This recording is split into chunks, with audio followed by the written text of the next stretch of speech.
Hello Dub Nation, it's always a thrill to connect with you, especially as we're about to reveal the latest news that could shape the fate of our beloved Golden State Warriors. But before we dive into this whirlwind of information, let me make a friendly request. Show us some love by clicking the like button to strengthen our bond, and hey, if you are not subscribed yet, join our channel for a thrilling and emotional journey. Don't forget to turn on notifications to stay ahead of the game.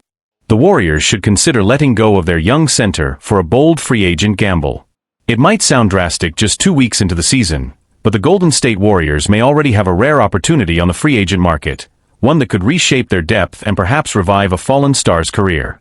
While the team likely wants to spend the first stretch of the 2025-26 season evaluating its current roster before making any big decisions, there's a case to be made for an aggressive move, signing three-time All-Star Ben Simmons. And to make it happen, Golden State might need to part ways with one of its youngest players, Tracy Jackson-Davis. Why Simmons makes sense for the Warriors. If there's any team built to unlock what's left of Ben Simmons' potential, it's Golden State. Simmons, once a #1 overall pick and one of the most versatile defenders in basketball, has seen his career derailed by injuries, inconsistency, and an identity crisis on offense. Yet, his skill set, elite court vision, defensive versatility, and the ability to push the pace, fit seamlessly into Steve Kerr's motion-heavy system. The Warriors' offense thrives on spacing, quick decisions, and unselfish movement. For a player like Simmons, who has always been more comfortable creating for others than scoring himself, this environment could be the perfect match. He wouldn't need to dominate the ball or carry an offense, just read, react, and connect plays for a roster full of shooters. If there's a system that could make Simmons work again, it's one like Golden State's, a Western Conference scout said recently. It minimizes his weaknesses and amplifies what he does best. The roster math. The Warriors currently have one open roster spot, which many around the league expect to go to Seth Curry. But there's another path, one that involves parting ways with Tracy Jackson-Davis. According to Spotrac, Jackson-Davis is earning $2.2 million this season, with only $100,000 guaranteed if he's released before January 10th. That flexibility gives Golden State the option to move on from him and pursue a veteran minimum deal for Simmons without major cap complications. Realistically, Jackson-Davis hasn't carved out a role in Kerr's rotation. He's logged just 26 minutes across 7 games, with 4 DNPs, sitting behind Al Horford and Quinton Post in the depth chart. On paper, the swap makes basketball sense. Simmons, even in diminished form, offers more positional flexibility than Jackson-Davis. He can guard wings, switch onto guards, and function as a secondary playmaker, something the Warriors have quietly lacked since Draymond Green began managing a lighter workload. The state of Ben Simmons. Simmons' name has resurfaced in free agent circles after an offseason where he reportedly spoke with the New York Knicks and Sacramento Kings, according to Bleacher Report's Eric Pincus. Still, he remains unsigned, a reflection of how far his value has fallen since his All-NBA peak. Simmons flirted with the Knicks and Kings this summer, but it was believed he was looking for more than a minimum contract, which, at this stage of his career, is probably unrealistic, Pincus wrote. After parting ways with his agent Bernie Lee, he remains without a deal. Simmons' decline has been dramatic, but it's worth remembering what made him special. At his best, he was a 6'10" playmaker who could initiate offense, defend all 5 positions, and elevate teammates without needing to score. The shot never came, and likely never will, but in a role built on defense, transition play, and secondary facilitation, there's still a version of Simmons who can help a contender. The risk versus reward. Would Simmons even crack Kerr's rotation right away? Maybe not. But his versatility gives him a clearer path to meaningful minutes than Jackson-Davis. Offensively, both players share similar limitations as non-shooters. But Simmons' ball handling and passing give him dimensions that the 25-year-old center simply doesn't provide. In theory, Simmons could function as a small ball center, a secondary point forward, or a defensive switch piece, roles that Golden State has used to perfection in the past. That's the upside. The downside, of course, is chemistry. The Warriors are famously protective of their locker room culture, and bringing in a polarizing player like Simmons could disrupt that balance. Still, Kerr's structure and leadership, along with the presence of Stephen Curry, Jimmy Butler, and Draymond Green, could create the kind of disciplined, player-first environment that Simmons has never truly experienced in his career. A calculated gamble. At this stage, such a move remains speculative. There's no indication that the Warriors are actively pursuing Simmons, and they may prefer to keep their final roster spot open until later in the season. But from a basketball standpoint, the idea makes sense. Golden State doesn't need Simmons to be an all-star, just a versatile defensive-minded playmaker who can eat minutes, change the pace, and offer something different off the bench. And if there's even a small chance that he can rediscover a fraction of what made him elite, the reward far outweighs the risk. Sometimes, the right system can rewrite a player's story. And if Ben Simmons is ever going to find his way back into relevance, Golden State might be the only place left that could make it happen. How Simmons would fit in Golden State's system. For all the speculation surrounding Ben Simmons' future, the most intriguing question isn't whether he can still play, it's where he can still make sense. Golden State, more than any other team in the league, offers a system built around movement, trust, and constant off-ball reads. It's a style that doesn't rely on isolation scorers, but on flow. That's why, conceptually, Simmons fits. Steve Kerr's offense thrives on read and react decision-making. Draymond Green has been the engine of that philosophy for a decade, acting as both a screener and secondary playmaker who can see the floor one pass ahead. Simmons, though less vocal and far more tentative as a shooter, mirrors some of those instincts. He's a connector, one assistant coach from the Western Conference said. The game makes more sense when the ball is moving, and Simmons has always been at his best when he doesn't have to force offense, just keep the rhythm alive. In that sense, Simmons could serve as an insurance policy for Green, someone capable of running the second unit or even bridging lineups when Green sits.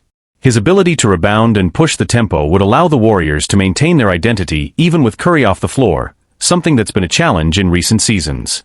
The locker room equation. Every move the Warriors make now runs through the filter of chemistry. The franchise's dynasty has been defined not only by talent but by trust, a culture of accountability built by Curry and reinforced by Kerr's steady hand. Simmons' reputation, fairly or not, carries baggage. His exit from Philadelphia and later struggles in Brooklyn painted the image of a player who lost confidence in his game and, at times, in himself. But inside Golden State's walls, the environment is different. Draymond Green, who once revitalized Andrew Wiggins' career by demanding toughness and clarity, could play a similar role with Simmons. Jimmy Butler, known for his intensity and competitiveness, would provide another voice that commands respect. If there's a locker room that could handle a personality like Simmons, it's probably Golden State, a former player said. They've got hierarchy, leadership, and an understanding of how to bring someone back into the fold. That's the intangible appeal here, the idea that Golden State's structure might not only help Simmons on the court but also restore his confidence off of it. The league's reaction. News of Simmons potentially finding a new home in Golden State has already sparked quiet discussions among executives around the league. Some see it as a potential masterstroke, a low-risk, high-upside bet on a player who, at his best, was a top-tier defender and facilitator. Others view it as unnecessary, questioning whether Simmons' presence might disrupt the Warriors' delicate balance. There's also the matter of optics. Simmons, once heralded as the next great two-way superstar, has become a symbol of unfulfilled potential. For Golden State to take that chance would be viewed as both bold and compassionate, a franchise betting on culture and fit rather than statistics. It would be classic Warriors, one Eastern Conference GM said. They've always believed in structure and system over hype. If anyone can turn him around, it's them. What's at stake for Simmons? For Ben Simmons, this would represent something far more profound than a basketball decision. It would be a final test of resilience. The 28-year-old has spent the past few years in search of belonging, fighting through injuries, scrutiny, and self-doubt. A stint in Golden State wouldn't guarantee a career rebirth, but it would give him something he's lacked since leaving Philadelphia: clarity of purpose. He wouldn't be asked to be a star or even a focal point. His job would be to defend, move the ball, and bring energy, a role that's both humble and freeing. In the Warriors' environment, players are valued for how they elevate the whole, not just themselves. If Simmons can buy into that, this could be the perfect final chapter to a career that once seemed destined for greatness. Golden State's bigger picture. From the Warriors' perspective, this conversation goes beyond Simmons himself. It reflects a franchise constantly evaluating its balance between the present and the future. With Curry, Green, and Butler all in their mid to late 30s, Golden State knows that opportunities to contend won't last forever.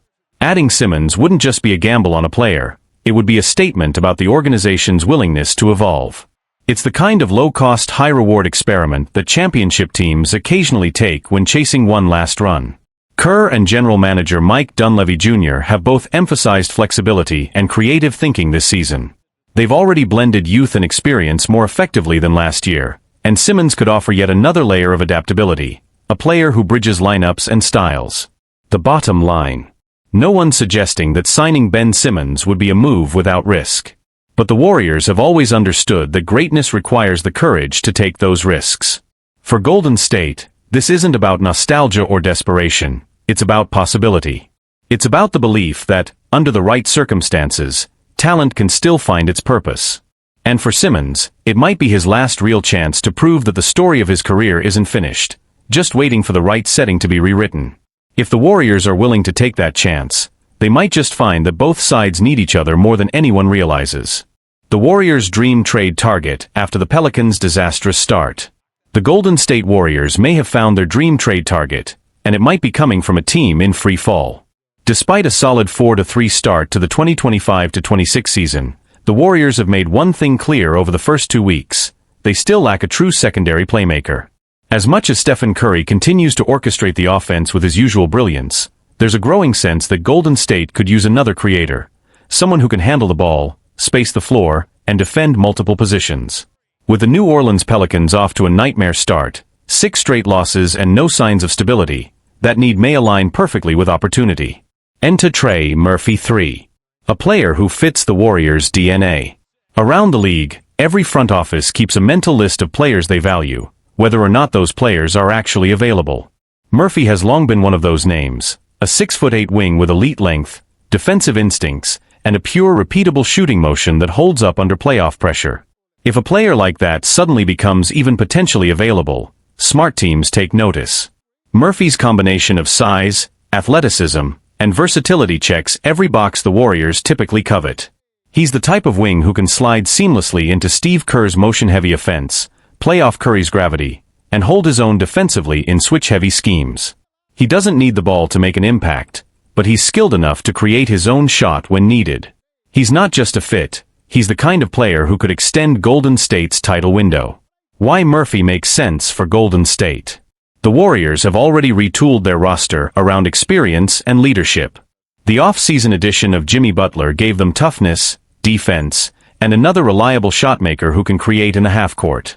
But even with Butler in the mix, the Western Conference remains brutally competitive, filled with teams that can throw waves of athletic wings at you. That's where someone like Murphy becomes invaluable. He's the bridge between the old guard, Curry, Draymond Green, Butler, and the next generation of Warriors talent.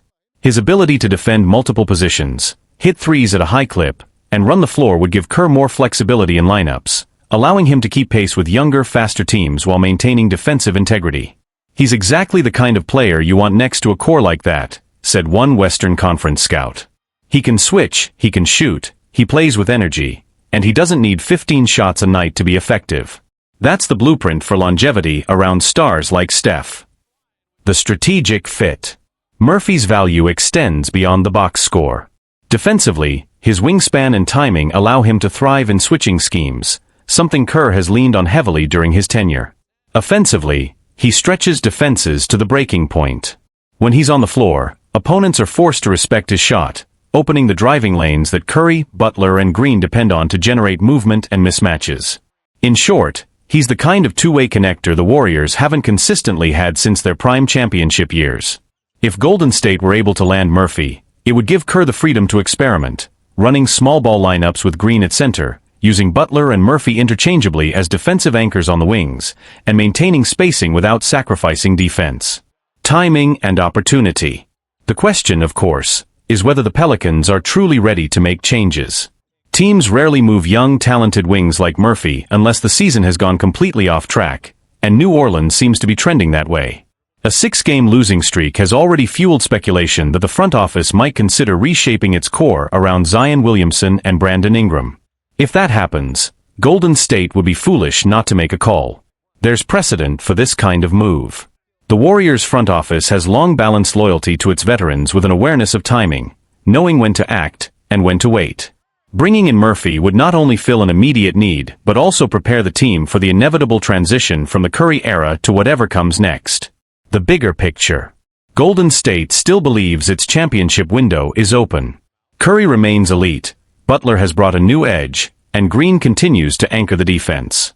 But the league has evolved, and the Warriors know that sustained success now requires depth, athleticism, and positional versatility. Murphy offers all of that, and he fits the Warriors' culture of unselfishness and intelligence. If the Pelicans' struggles continue, and if New Orleans starts listening to offers, this could become one of the most intriguing trade opportunities of the season. For the Warriors, it's not just about chasing one more title, it's about finding the right piece to bridge their past greatness with the future that's quickly arriving. And Trey Murphy, by all accounts, might be that bridge. What a trade could look like. While the idea of bringing Trey Murphy to the Bay is enticing, the logistics are where the conversation gets complicated. Murphy is still on his rookie-scale contract and represents one of New Orleans' most valuable long-term assets. The Pelicans would only consider moving him if they were convinced that their current build isn't working, or if a deal brought back immediate help and future flexibility. For Golden State, that could mean parting with one of their young players and possibly a future first-round pick. Names like Brandon Podziemski, Jonathan Kuminga, or Moses Moody could surface in trade discussions, depending on how aggressive the Warriors' front office is willing to be. The Warriors have shown in the past that they are not afraid to make bold moves when the opportunity is right. The Jimmy Butler trade last year was a reminder that this organization still thinks in championship windows, not rebuilds. "You never want to waste the final prime years of a generational player," said a league executive familiar with Golden State's mindset. If they believe Trey Murphy gives them another real shot at a title, they'll make the call. That's how they've always operated. Why the timing matters. The early season in the NBA is often full of overreactions, but for some teams, it's also a wake-up call.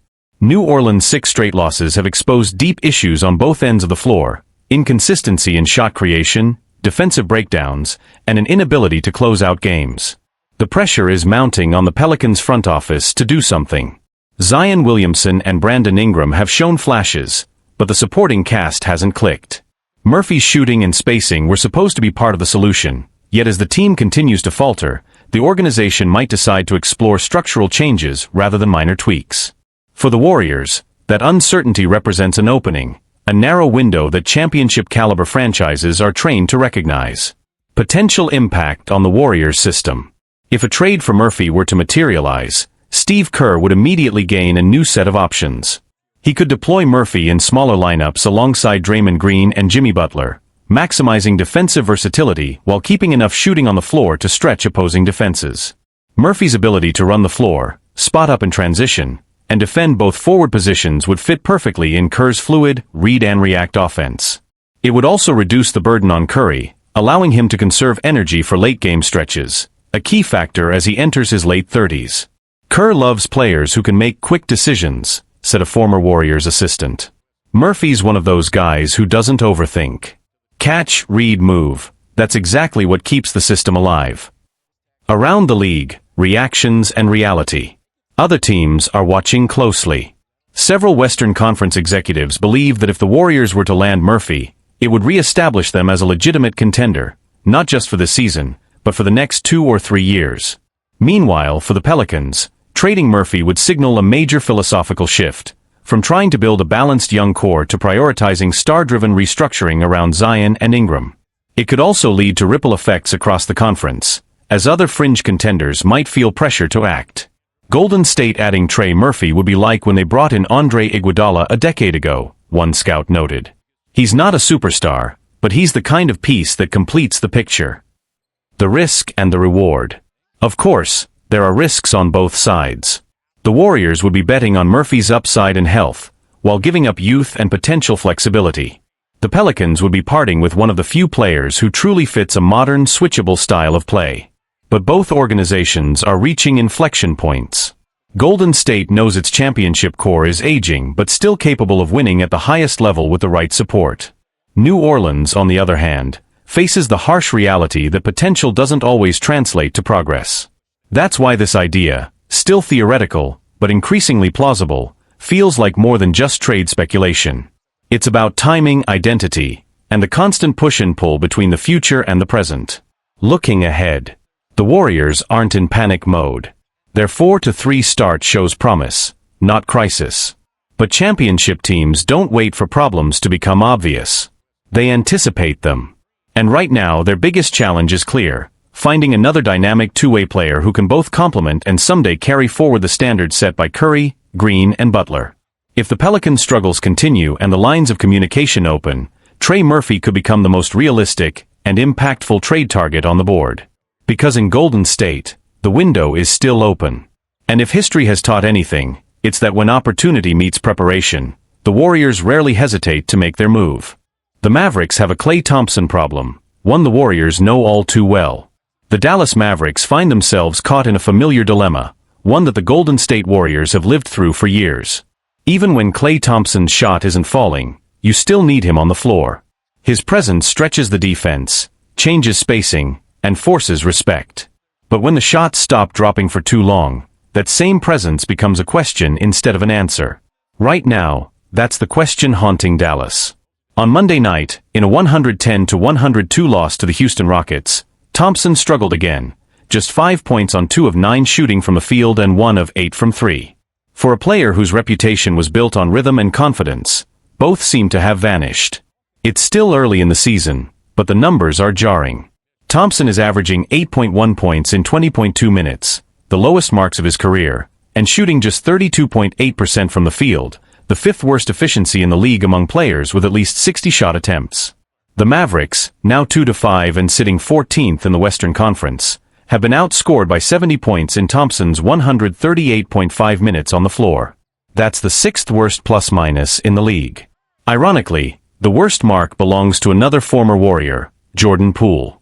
These are the kind of stats that make it hard to justify keeping a player in the starting lineup, no matter his legacy. And yet, the Mavericks may not have a choice. So that's the problem, said ESPN's Tim Bontemps on the Hoop Collective. You have this sacred cow in Klay Thompson, a player who clearly needs to start, but it's not working, and they can't seem to fix it. You can't keep doing this forever, but I think Dallas might be in a position where they almost have to. A familiar struggle. Golden State knows this pattern well. Over the years, the Warriors have watched Thompson go through cold stretches where nothing seemed to fall, only for him to erupt with 1 or 2 explosive performances that reminded everyone why he's one of the greatest shooters ever. Back then, it was easier to wait it out. Thompson's elite defense used to make the rough nights tolerable. Before the 2 devastating leg injuries that changed his career, he could still swing games without scoring, locking down opposing guards, closing passing lanes, and feeding off the rhythm of the game. That version of Klay doesn't exist anymore, and that reality makes patience harder to justify. Now, at 35 years old, he's no longer the same two-way force. His defense has slowed, his lift has faded, and his shot, the skill that always defined him, isn't there to make up the difference. For Dallas, the issue isn't just about production, it's about balance. They can't afford to keep playing 4-on-5 offensively, yet they can't afford to lose one of the league's most respected shooters, either. Echoes in Golden State. Across the conference, the Warriors are quietly facing a similar dilemma with Buddy Hield. Like Thompson, Hield was brought in for his shooting, and like Thompson, that shot hasn't been there. Through 7 games, Hield is hitting just 28.1% from 3, an alarming drop for one of the most consistent deep threats in the league. The difference is role and expectation. Hield comes off the bench, which gives Golden State flexibility. His minutes are easier to manage, and his struggles don't carry the same emotional weight as Thompson's do in Dallas. He's still a threat when he's on the floor, still spacing the defense, but he doesn't have to justify his presence in the starting lineup every night. That's the luxury Dallas doesn't have. Thompson's name, resume, and reputation make him more than just a player. He's a symbol of championship pedigree and professionalism. Sitting him down isn't as simple as adjusting a rotation, it's a statement. And yet, if the Mavericks want to find their rhythm before the season slips away, that's a statement they may soon have to make. Searching for answers. No one questions Thompson's work ethic or leadership. He's endured too much to be written off easily. 2 career-altering injuries, years of rehab, and the mental grind that comes with trying to chase the player he once was. But the NBA doesn't slow down for nostalgia. Every minute a shot doesn't fall, every defensive possession that breaks down, the pressure builds, not only on Thompson, but on Jason Kidd and the Mavericks front office. How long can they wait for a legend to rediscover his rhythm without sacrificing the team's momentum? For now, Thompson remains the starter, and the Mavericks continue to believe that one hot night can change everything, because they've all seen it happen before. But as the Warriors could tell them, belief only carries you so far. Eventually, even legends have to prove it again. A question of fit. For the Mavericks, the debate around Klay Thompson isn't just about numbers, it's about fit. When they signed him, Dallas envisioned a veteran shooter who could complement Luka Doncic and Kyrie Irving, punishing defenses for collapsing on their two stars. In theory, it was an ideal partnership, two dynamic playmakers surrounded by one of the greatest shooters ever. In practice, the spacing hasn't materialized. Defenses have begun shading off Thompson, daring him to prove he still commands the gravity he once did. When those shots don't fall, the offense becomes crowded, and Doncic's drives, once the lifeblood of the Mavericks' attack, lose their rhythm. The result is a system that feels clogged, hesitant, and dependent on isolation plays. It's not the fluid, spread-the-floor offense Dallas imagined. The fit just hasn't been there yet, said an assistant coach who spoke anonymously after Monday's game. Klay's trying to adjust to a new role, a new system, and a new pace. That takes time. But we don't have much time to waste. The human side of the decline. Inside the locker room, Thompson's demeanor has reflected both frustration and professionalism. He's still the same steady voice, still the first to support younger players, but there's a visible tension, the kind that comes from knowing your name carries expectations your body can't always meet. At 35, Thompson isn't just fighting opponents. He's fighting time, rhythm, and the memory of who he used to be. The Mavericks coaching staff has tried to balance respect for his legacy with a need for results, but that balance grows thinner with every loss. He's earned patience, one team source said. You don't turn your back on someone like Klay after a few bad games. But there's a fine line between patience and denial, and we're trying not to cross it. Teammates have echoed similar sentiments. Doncic has publicly supported Thompson, emphasizing that the team's offensive issues extend far beyond one player. But privately, players know adjustments are coming, whether in rotations, minutes, or responsibilities. The weight of legacy. Thompson's struggles have reignited a broader conversation across the league about how teams manage aging stars. The NBA has long celebrated longevity, but it rarely offers a gentle landing for those who can no longer play at their peak. In Golden State, Thompson's shooting slumps were easier to endure. He was surrounded by continuity, by teammates who understood his rhythm and a system designed around his strengths. Even when he missed shots, his presence alone could tilt a defense. Dallas doesn't have that luxury. This roster is still learning one another's tendencies. And for a team built to compete now, not in a year or two, patience becomes a calculated risk. The Warriors could afford to wait because they had years of trust built in, said a Western Conference scout. The Mavericks don't. Every game matters for seeding, for confidence, for chemistry. That's the reality. Strategic crossroads. Coach Jason Kidd now faces one of his toughest early season decisions, whether to continue starting Thompson or shift him into a role that better fits his current production. The numbers point one way, loyalty and locker room dynamics point another. For now, Dallas has avoided making any public declarations.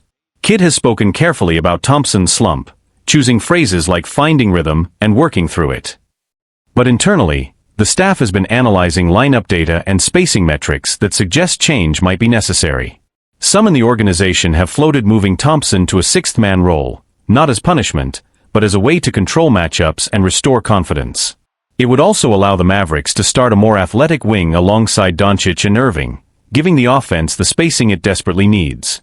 Still, such a move would be delicate. Benchings of future Hall of Famers are rarely straightforward. They ripple through a locker room and often redefine relationships between players and coaches. You don't just bench Klay Thompson, one veteran player said. You have to handle that with care. You have to make sure it's about basketball, not pride. Echoes across the league. Around the NBA, front offices are watching how Dallas handles this moment.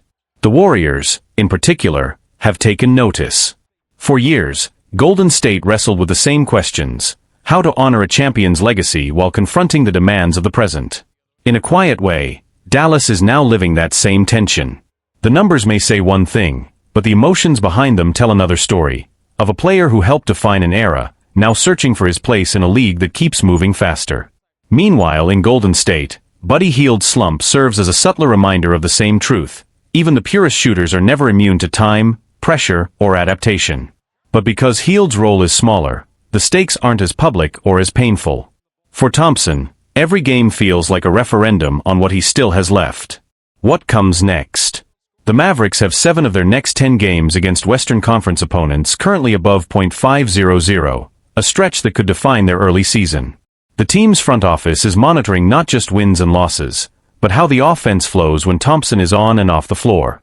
There's still belief that he can rebound. A handful of strong shooting nights could change the narrative quickly. But as one Maverick staffer put it, hope doesn't fix spacing. If Thompson rediscovers his rhythm, Dallas' offense could look entirely different within weeks. If not, the Mavericks may be forced into uncomfortable decisions sooner than they expected. Either way, this stretch will test more than Thompson's shot.